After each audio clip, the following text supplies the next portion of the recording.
রাসূল সাল্লাল্লাহু আলাইহি সাল্লামকে সৃষ্টি না করলে মহাবিশ্ব সৃষ্টি হতো না। এই কথাটা জাল, ভিত্তিহীন, বানোয়াট এবং মিথ্যা কথা। এই কথার কোনো ভিত্তি কোরআন এবং সহিহ হাদিসে নাই। এটা জাস্ট প্রচলিত একটি ভিত্তিহীন কথা, এবং এই কথাটা অনেক বক্তা বলে থাকে তাদের ওয়াজ মাহফিলে। আর এই কথা সম্পর্কে আমাদের প্রিয় শেখ ডক্টর খন্দকার আবদুল্লাহ জাহাঙ্গীর রহমাহুল্লাহ তার হাদিসের নামে জালিয়াতি এই বইয়ে 2বার উল্লেখ করেছেন যে এটি জাল, ভিত্তিহীন এবং বানোয়াট কথা। একবার উল্লেখ করেছেন 228 পৃষ্ঠায় এবং আরও একবার উল্লেখ করেছেন 304 পৃষ্ঠায়। যদি আমরা দেখি আপনাদের পড়ে শোনাই কী কী বলেছেন তিনি। প্রথমে দেখুন 304 পৃষ্ঠায় 4 নম্বর পয়েন্ট, আপনি না হলে মহাবিশ্ব সৃষ্টি করতাম না। লাউলাকা লামা খলাকতুল আফলাক, অর্থাৎ আপনি না হলে আমি আসমান, জমিন বা মহাবিশ্ব সৃষ্টি করতাম না।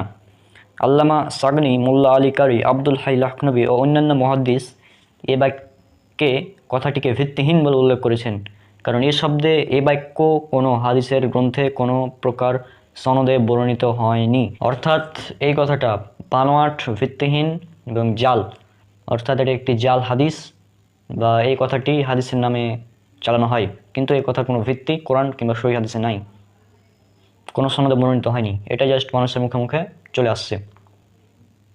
এবং আরেকবার উল্লেখ করেছেন 228 পৃষ্ঠায় 9 নম্বর পয়েন্ট 9.1.1, আপনি না হলে মহাবিশ্ব সৃষ্টি করতাম না। শাইখ রুহুল আমিন লিখেন, বর্তমানে বেদাতি দলের যেরূপ বাড়াবাড়ি হইয়াছে তাহাতে হজরতের ভবিষ্যৎবাণী স্পষ্টভাবে পরিলক্ষিত হইতেছে। হজরত নবী সাল্লাল্লাহু আলাইহি সাল্লাম শেষ যুগে একদল প্রবঞ্চক মিথ্যাবাদী লোকের আবির্ভাব হওয়ার কথা বলিয়াছেন, অবিকল তাই ঘটিয়াছে। এক্ষণে তরিকতে রসুল রাহে হক নামক একখানি পুস্তক দেখিয়া অবাক হইলাম। বাগমারি নিবাসী আলিমুদ্দিন শাহ নামক একজন অপরিচিত লোক কোরআন ও হাদিস ধ্বংস করার বাসনায় উক্ত বাতিল পুস্তক রচনা করিয়াছে। লেখকের বিদ্যার দৌড় এত যে কতগুলি জাল বা অমূলক হাদিস লিখিয়া পুস্তকের কলবের বৃদ্ধি করিয়াছে। লেখক এই পুস্তকের প্রথম পৃষ্ঠায় লিখিয়াছেন, প্রথম পৃষ্ঠায় লাউলা কালামা খলাকতুল আফলাক, তুমি না হলে নভমণ্ডলী সৃষ্টি করতাম না, এই কথাটি হাদিস বলিয়া উল্লেখ করিয়াছেন। কিন্তু মোল্লা আলী কারি মৌজুয়াতে কবির গ্রন্থের 59 পৃষ্ঠায় লিখিয়াছেন, সাগানি বলিয়াছেন উক্ত হাদিসটি জাল। ফতোয়াই আজিজি 1/222 পৃষ্ঠা, উক্ত হাদিস লাউলা কালামা খলাকতুল আফলাক কোনো কিতাবে দেখি নাই। ফতোয়ায়ে এমদাদিয়া 4/19 পৃষ্ঠা, এই উল্লেখিত হাদিসটি কোনো কিতাবে দেখি নাই, ইহা স্পষ্ট জাল বলিয়া অনুমিত হয়। তাহলে কি বুঝলেন? এই কথাটি জাল, ভিত্তিহীন, বানোয়াট, যা মানুষ বানিয়েছে। এবং এখানে একটা কথা বলে রাখা ভালো যে অনেকে বলে থাকে যে সমস্যা কি, আমরা তো এর দ্বারা রাসূলের সম্মান বৃদ্ধি করছি, অনেকে বলে থাকে। আজীব ব্যাপার ভাই, রাসূলের সম্মান বৃদ্ধি করার জন্য আপনি জাল হাদিস, মিথ্যা কথা কেন বলবেন? রাসূলের সম্মানকে আল্লাহ দেননি? আল্লাহ বলেছেন পবিত্র কোরআন, এটা উল্লেখ করা আছে সূরা আম্বিয়া সূরা নম্বর 21 আয়াত নম্বর 107। এখানে বলা হচ্ছে, আমি তো তোমাকে বিশ্বজগতের জন্য রহমত হিসেবে প্রেরণ করিয়াছি। আল্লাহ বলেছেন পবিত্র কোরআনে, এটা উল্লেখ করা আছে সূরা কলম সূরা নম্বর 68 আয়াত নম্বর 4, নিশ্চয় তুমি মহান চরিত্রের অধিকারী, অর্থাৎ রাসূল সাল্লাল্লাহু আলাইহি সাল্লামের চরিত্র যে সর্বোত্তম, এই সার্টিফিকেট আল্লাহ নিজেই পবিত্র কোরআনে দিয়েছেন।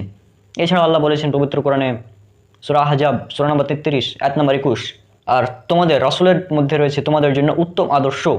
রাসূল সাল্লাল্লাহু আলাইহি সাল্লামকে উত্তম আদর্শ বলা হয়েছে।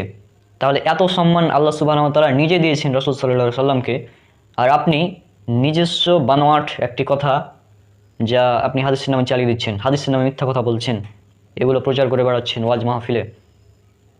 রাসূল সাল্লাল্লাহু আলাইহি সাল্লাম বলেছেন, এটা উল্লেখ করা আছে সহিহ বুখারীতে হাদিস নম্বর 108, 109, 110, যে ব্যক্তি আমার নামে কোনো মিথ্যা কথা বলবে তার থাকার জায়গা জাহান্নাম। আপনি রাসূলের নামে মিথ্যা কথা বলছেন, আপনি বলছেন এটা হাদিস, অথচ এটা হাদিস নয়, এটা জাল, মিথ্যা, বানোয়াট কথা, নিজস্ব বানোয়াট কথা। এবং এই বানোয়াট কথা বলার কারণে আপনার থাকার জায়গা হয়ে যাবে জাহান্নাম, রাসূল সাল্লাল্লাহু আলাইহি সাল্লামের হাদিস অনুযায়ী, বুখারীর 110 নম্বর হাদিস।